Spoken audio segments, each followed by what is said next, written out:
Hello everyone, welcome back to my YouTube channel. आज की class में हम लोग मैरिज, फैमिली एंड किनशिप से रिलेटेड जो भी क्वेश्चंस बाकी रह गए थे वो सॉल्व करेंगे। तो इसके पहले मैंने 51 क्वेश्चंस करा दिए थे इसी टॉपिक से रिलेटेड, क्योंकि ये जो टॉपिक है बहुत ही इम्पॉर्टेंट है। इससे बहुत सारे क्वेश्चंस एग्जाम में पूछे जाते हैं। तो चलिए स्टार्ट करते हैं क्वेश्चंस आज के। क्वेश्चन दिया गया है, निम्नलिखित संस्थाओं में से कौन सी प्रत्यक्ष सहयोग पर आधारित होती है। ऑप्शन ए है परिवार, सरकार, यूएनओ या फिर संसद। तो प्रत्यक्ष सहयोग पे कौन सी संस्था आधारित होती है, तो परिवार होती है। ऑप्शन ए इसका राइट आंसर हो जाएगा। नेक्स्ट है, देवर विवाह संपन्न होता है जब एक पुरुष विवाह करता है अपनी मृत पत्नी की बहन से, उच्च जाति की स्त्री से, निम्न जाति की स्त्री से या फिर अपने मृत भाई की विधवा से। तो ये क्वेश्चन बहुत बार एग्जाम में पूछा हुआ है। बताइए इसका राइट आंसर क्या होगा। जब वो अपने मृत भाई की विधवा से विवाह करता है तो उसे देवर विवाह कहते हैं। लेविरेट भी कहा जाता है इंग्लिश में। कभी कभी लेविरेट वर्ड दिया होता है, हिंदी में नहीं दिया होता है, तो आप लोग इसे भी याद करके रखना। नेक्स्ट है, परिहास संबंध, जोकिंग रिलेशनशिप किनके मध्य पाए जाते हैं। पिता एवं पुत्र के, माता एवं पुत्री के, पिता एवं पुत्री के या फिर जीजा एवं साली के।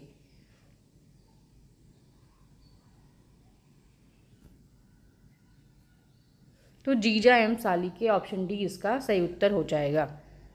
अगला है, निम्नलिखित में से मेहर का भुगतान कौन करता है। ऑप्शन ए है वधू के पिता द्वारा वर के माता पिता को, वर के पिता द्वारा वधू के माता पिता को, वधू द्वारा वर को या फिर वर द्वारा वधू को।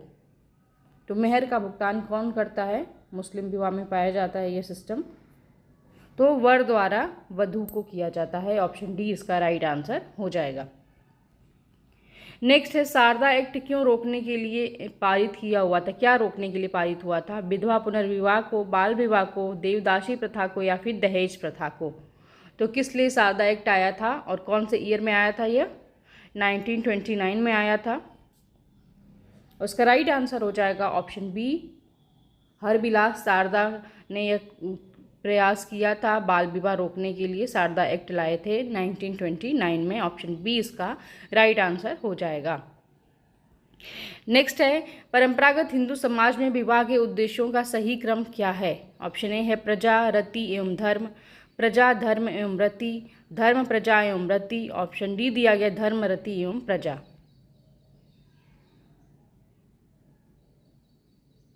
तो इस वाले जो क्वेश्चन है, ये जो क्लासिफिकेशन दिया गया है, पहले तो आप लोग इसका सही क्रम बताइए।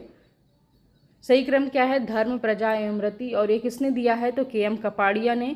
किसी किसी पुस्तक में पीएच प्रभु भी दिया गया है, तो पीएच प्रभु नहीं होगा, के एम कपाड़िया द्वारा ही बताया गया यह उद्देश्य हिंदू विवाह में। ऑप्शन सी इसका राइट आंसर हो जाएगा।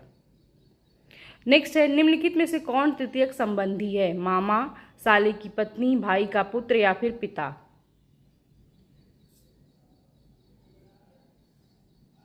तो साले की पत्नी, ऑप्शन बी इसका राइट आंसर हो जाएगा। द्वितीयक संबंधों के जो प्राथमिक संबंध होते हैं उनको तृतीयक संबंधी कहते हैं, तो साले की पत्नी हो जाएगा। नेक्स्ट है, निम्नलिखित में से कौन तृतीयक नातेदार है। दादा, पिता का भाई, माता का भाई, ससुर का भाई। तो ससुर का जो भाई है वो नातेदार, तृतीयक नातेदार में आएगा। ऑप्शन डी इसका राइट आंसर हो जाएगा। नेक्स्ट है, द्वितीयक नातेदार कितने प्रकार के होते हैं। 21, 27, 33 या फिर 39। तो मैडॉक ने क्लासिफिकेशन किया था, प्राथमिक, द्वितीयक एवं तृतीयक नातेदार बताए थे।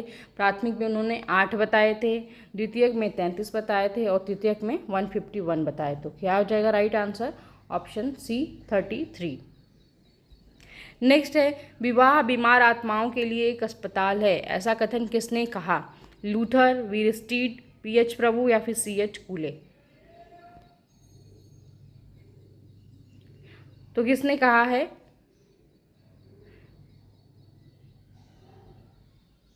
लूथर ने। ऑप्शन ए इसका राइट आंसर हो जाएगा। नेक्स्ट है, निम्नलिखित में से कौन प्राथमिक संबंधी नहीं है। माता, पिता, चाचा या फिर भाई।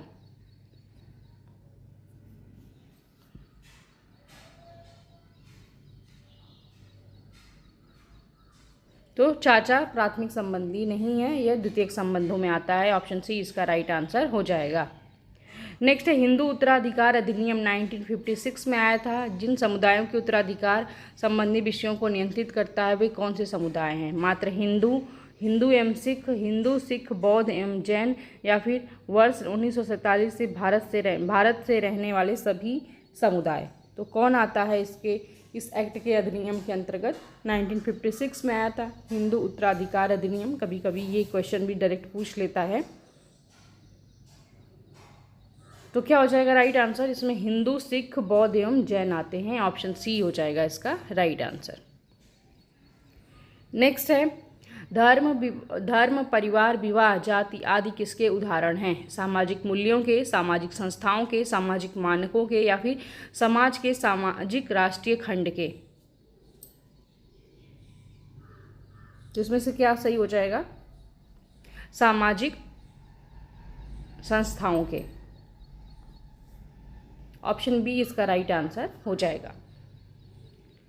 नेक्स्ट है किस वर्ष में हिंदू विवाह अधिनियम के अंतर्गत हिंदुओं के तलाक में प्रावधान किए गए? 1955 में, 1956 में, 1961 में, या फिर 1973 में?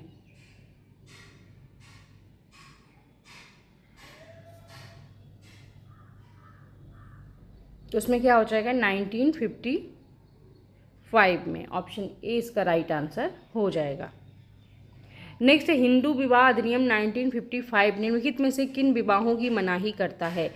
सगोत्र विवाह, सप्रवर विवाह, सपिंड विवाह, या फिर उपरोक्त सभी? तो ये क्वेश्चन भी बहुत बार एग्जाम में आया हुआ है, बार बार आता भी है, तो कभी कभी कंफ्यूज हो जाते हैं इस क्वेश्चन में। तो इसका राइट आंसर हो जाएगा सपिंड विवाह। नेक्स्ट है संघर्षरत दंपति को न्यायिक पृथकता की अवधि अधिकतम कितनी अवधि के लिए दी जानी चाहिए? 7 वर्ष, 3 वर्ष, 2 वर्ष, या फिर 5 वर्ष? तो कितनी अवधि तक की छूट दी जाती है? 2 वर्ष के लिए। ऑप्शन सी इसका राइट आंसर हो जाएगा। अगला है कौन सी सामाजिक संस्था है जो यौन संबंधों को नियमितता एवं वैधता प्रदान करते हुए उनसे उत्पन्न संतानों को समाज उचित स्थान दिलाती है? परिवार, विवाह, नातेदारी, या फिर धर्म? तो वह संस्था कौन सी है? तो विवाह होती है। विवाह के माध्यम से जो भी संतान उत्पन्न होते हैं उसको वैधता प्रदान की जाती है। ऑप्शन बी इसका राइट आंसर हो जाएगा। नेक्स्ट है भारत के जौनसार बाबर की खस जनजाति में किस प्रकार की विवाह पद्धति प्रचलित है? ऑप्शन ए है एक विवाह, बहुविवाह, बहुपति विवाह, या फिर बहुपत्नी विवाह? तो एक क्वेश्चन भी काफ़ी बार आया हुआ एग्जाम में, और इसका राइट आंसर क्या हो जाएगा? बहुपति विवाह, जैसे कि द्रौपदी का विवाह हुआ था। तो ऑप्शन सी इसका राइट आंसर हो जाएगा। नेक्स्ट है बहुपति विवाह का क्या अर्थ है? एक विधवा जब पुनर्विवाह करती है। ऑप्शन बी दिया गया अनेक स्त्रियां अनेक पुरुषों से विवाह करती हैं। ऑप्शन सी है एक स्त्री एक समय में एक से अधिक पुरुषों से विवाह करती है। और ऑप्शन डी है एक तलाकशुदा स्त्री पुनर्विवाह करती है। तो बहुपति विवाह क्या होता है? जब एक स्त्री एक समय में एक से अधिक पुरुषों से विवाह करती है तो उसे बहुपति विवाह कहा जाता है। ऑप्शन सी इसका राइट आंसर हो जाएगा।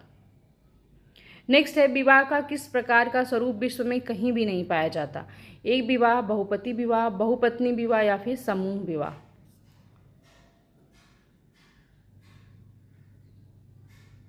तो क्या हो जाएगा इसमें? ऑप्शन डी हो जाएगा, समूह विवाह कहीं भी नहीं पाया जाता है। डी इसका राइट आंसर हो जाएगा।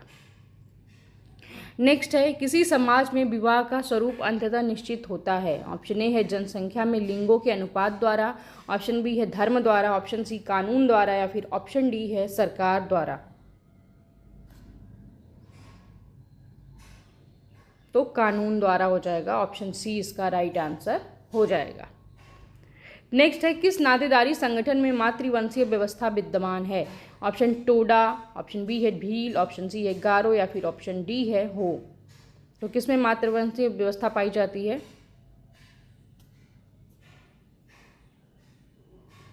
तो क्या हो जाएगा?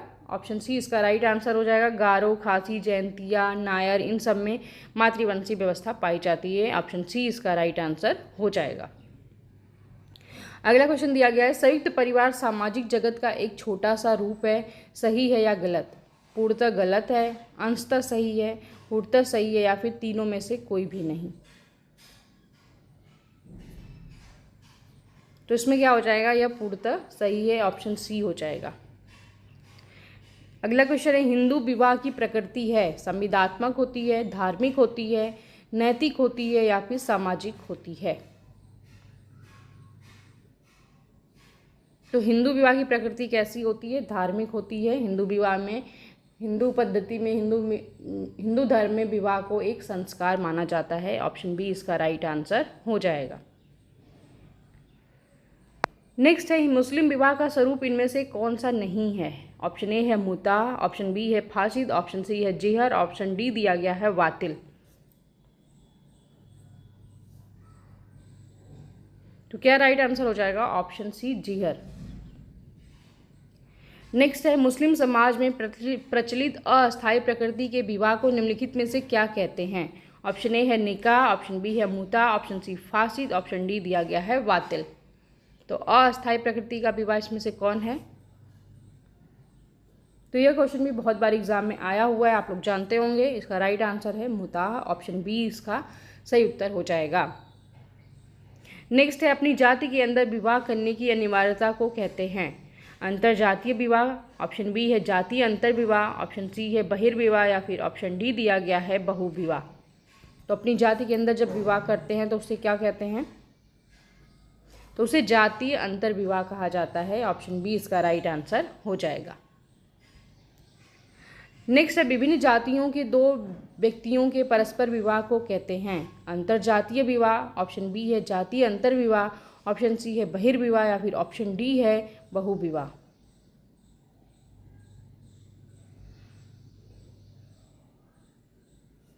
तो इसको कहते हैं अंतरजातीय विवाह। ऑप्शन ए इसका राइट आंसर हो जाएगा। नेक्स्ट है, परिवार का सर्वाधिक आवश्यक सामाजिक कार्य है, क्या है? ऑप्शन ए दिया गया घर की व्यवस्था करना, ऑप्शन बी है सदस्यों के भोजन की व्यवस्था करना, ऑप्शन सी है संतानोत्पत्ति और संतान का पालन पोषण करना, और ऑप्शन डी दिया गया है आजीविका कमाना। तो क्या होता है परिवार का सबसे आवश्यक सामाजिक कार्य? तो संतानोत्पत्ति करना और उनका पालन पोषण करना। ऑप्शन सी इसका राइट आंसर हो जाएगा।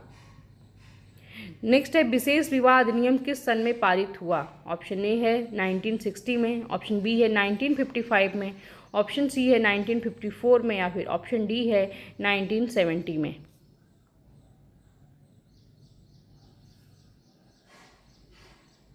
तो क्या हो जाएगा राइट आंसर? ऑप्शन सी हो जाएगा। 1954 में विशेष विवाह अधिनियम आया था।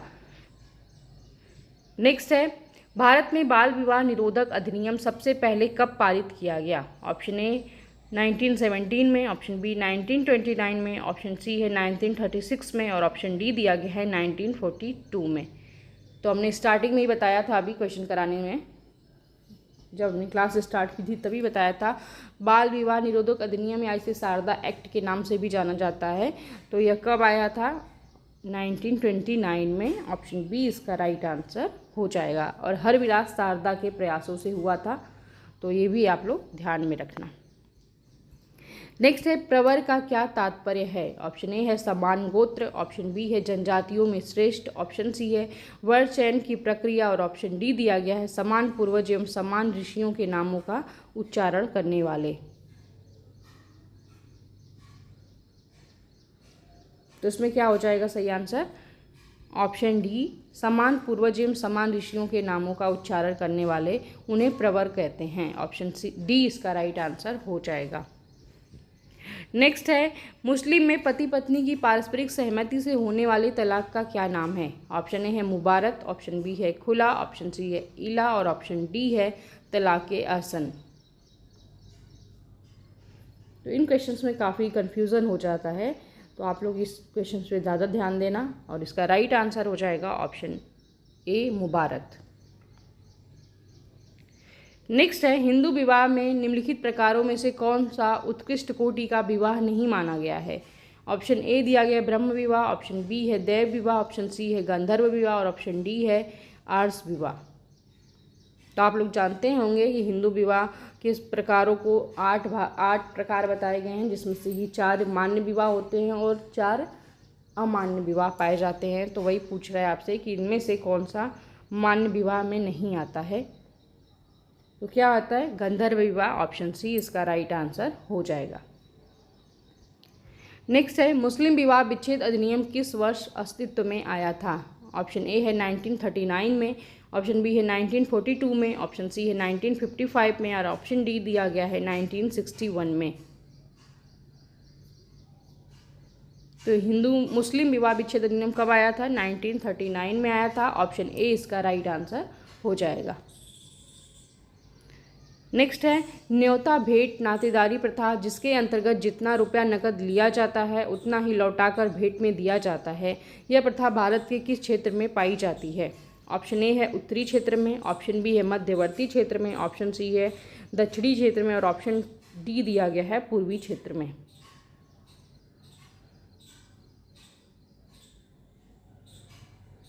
तो यह प्रथा किस में पाई जाती है? तो उत्तरी क्षेत्र में। ऑप्शन ए इसका राइट आंसर हो जाएगा। ये भी क्वेश्चन आया हुआ है एग्जाम में। नेक्स्ट है, यदि सभी पुरुष संबंधियों की तुलना में मामा का भांजे या भांजी के जीवन में सर्वप्रथम प्रमुख स्थान दिया जाता है तो इस प्रथा को क्या कहा जाता है? मातुलेय, एविनकुलेट, परिहार, अनुनामिता या फिर पितृश्रेय?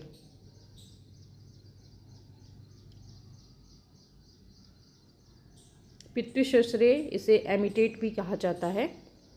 इसमें बुआ का ज़्यादा इम्पोर्टेंस होती है और मातुले इसे कहते हैं जिसमें मामा का भांजे भांजी के जीवन में प्रमुख स्थान होता है। ऑप्शन ए इसका राइट आंसर हो जाएगा।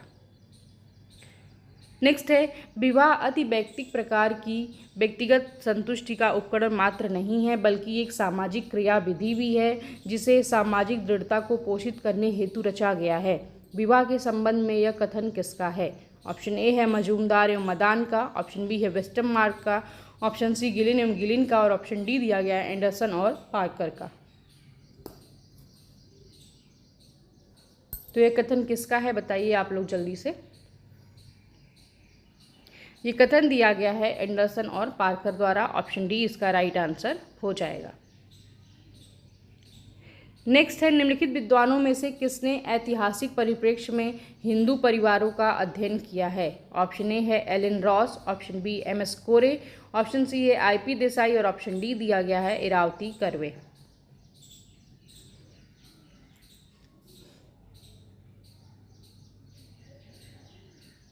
तो क्या हो जाएगा right answer? Option D Irawati Karve. Next है, निम्नलिखित में से किस विद्वान ने 250 समाजों का अध्ययन करके विवाह के उद्देश्यों को स्पष्ट किया है? ऑप्शन ए दिया गया वेस्टरमार्क, ऑप्शन बी है आर.एच. लोवी, ऑप्शन सी है जी.पी. मर्डॉक या फिर ऑप्शन डी दिया गया है वर्जिस।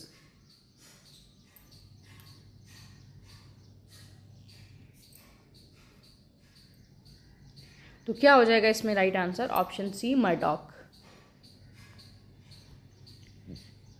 नेक्स्ट है, निम्नलिखित में से किस विद्वान ने अफ्रीका की नातेदारी प्रणाली का प्रकाश डाला है? ऑप्शन ए है जी.पी. मर्डॉक, ऑप्शन बी है आर.एच. लोवी, ऑप्शन सी है रेडक्लिफ ब्राउन और ऑप्शन डी दिया गया है एल.एच. मॉर्गन। तो किसने अफ्रीका की नातेदारी प्रणाली पर प्रकाश डाला है? तो रेडक्लिफ ब्राउन हो जाएगा इसका right answer, option C. Next है, जब कोई पुरुष अपने आपने से निम्न वर्ण की स्त्री से विवाह करता है तो उसे क्या कहते हैं? अनुलोम विवाह, प्रतिलोम विवाह, बहुपत्नी विवाह या फिर बहिर्विवाह? अनुलोम विवाह को हाइपरगैमी कहते हैं और प्रतिलोम विवाह को हाइपोगैमी भी कहते हैं। इंग्लिश वर्ड भी याद करके रखना आप लोग, कभी कभी एग्जाम में फंस जाते हैं। तो राइट आंसर क्या हो जाएगा? इसे हाइपरगेमी या फिर अनुलोम विवाह भी कहा जाता है। ऑप्शन ए इसका राइट आंसर हो जाएगा।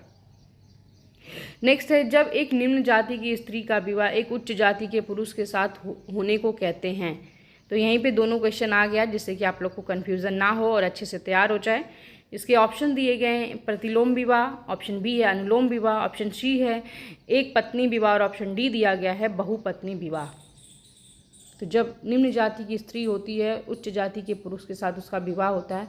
सेम ही क्वेश्चन है, बस इसको शब्दों को उलट पलट कर दिया गया है जिससे कि आप लोग कंफ्यूज हो जाएंगे। एग्जाम में ऐसे पूछा जाता है। और इसको भी सेम अनुलोम विवाह ही कहते हैं। ऑप्शन बी इसका राइट आंसर हो जाएगा। और जब स्त्री उच्च वर्ग की होती है और पुरुष निम्न वर्ग का होता है तो उसे प्रतिलोम विवाह कहते हैं, हाइपोगैमी कहते हैं। आप लोग याद रखना। नेक्स्ट है सेवा विवाह, मैरिज बाई सर्विस का प्रचलन निम्नलिखित में से किस जनजाति में पाया जाता है। ऑप्शन ए है कुकी में, ऑप्शन बी थारू में, ऑप्शन सी बिरहोर में और ऑप्शन डी है भोटिया में। तो सेवा विवाह किस में पाया जाता है, कौन सी जनजाति का सिस्टम है यह? तो बिरहोर में। ऑप्शन सी इसका राइट आंसर हो जाएगा। चलिए नेक्स्ट क्वेश्चन देखते हैं। निम्नलिखित में से अवधारणा तथा उसकी विशेषता को इंगित करने वाला जोड़ा कौन सा जोड़ा गलत है? सहकष्टी या फिर कोवेड भी कहते हैं। इसका क्या मतलब है? गर्भकाल तथा प्रसव के समय पति द्वारा पत्नी के सभी कष्टों का प्रदर्शन करना होता है। ऑप्शन बी है मातुलेय, उत्तराधिकार में पति की संपत्ति प्राप्त करना। ऑप्शन सी है माध्यमिक संबोधन, टेक्नोनॉमी, संबंधियों को पुकारने के लिए वास्तविक नाम का प्रयोग न करना। और ऑप्शन डी है परिहार, एवोडेंस, पति के बड़े भाई से दूरी रखना। तो इसमें से कौन सा जोड़ा जो है वह गलत है?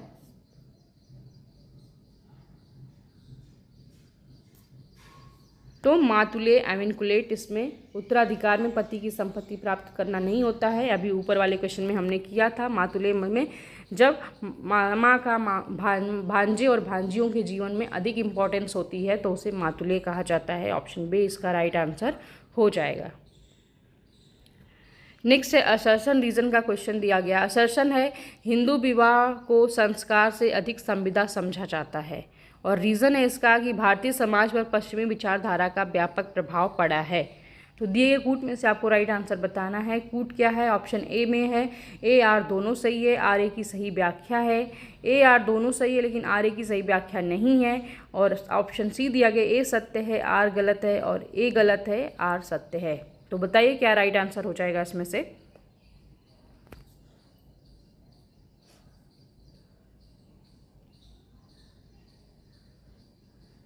तो राइट आंसर हो जाएगा ऑप्शन ए आर दोनों सही है तथा आर ए की सही व्याख्या भी करता है। नेक्स्ट है परिवार के मूल्यांकन में मुख्य रूप से किस उपागम का प्रयोग किया जाता है? ऑप्शन ए है प्रकार्यवाद का, ऑप्शन बी है संरचनावाद का, ऑप्शन सी है अंतःक्रियावाद का या फिर ऑप्शन डी है इनमें से सभी का। तो राइट आंसर क्या हो जाएगा? ऑप्शन डी इनमें से सभी का। नेक्स्ट है नातीदारी की किस रीति में भतीजा बुआ की संपत्ति का उत्तराधिकारी होता है? ऑप्शन ए है मातुलेय, ऑप्शन बी है पितृश्रेय, ऑप्शन सी कोवेड और ऑप्शन डी है इनमें से कोई भी नहीं।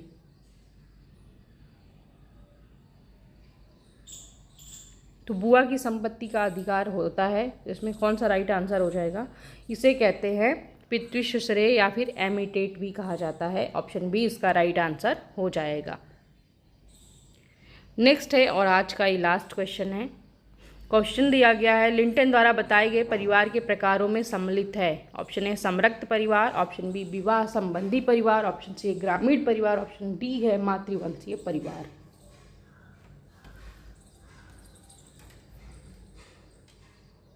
और कूट में से आपको राइट आंसर बताना है। ऑप्शन ए है ए और सी, ऑप्शन बी ए और बी, ऑप्शन सी दिया गया ए और डी और ऑप्शन डी है बी और डी।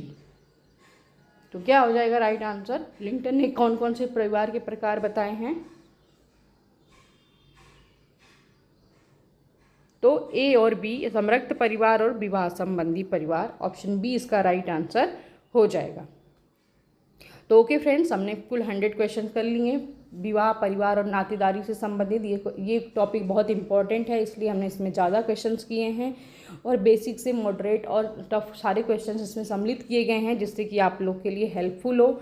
आप लोग बताना कि आपको वीडियो कैसी लगी और अगर वीडियो अच्छी लगी है तो वीडियो को लाइक करना और चैनल पर नए हैं तो चैनल को सब्सक्राइब कर लेना जिससे आगे आने वाली वीडियो का नोटिफिकेशन आपको मिलता रहे। मिलते हैं नेक्स्ट क्लास में। बाय बाय, टेक केयर, धन्यवाद।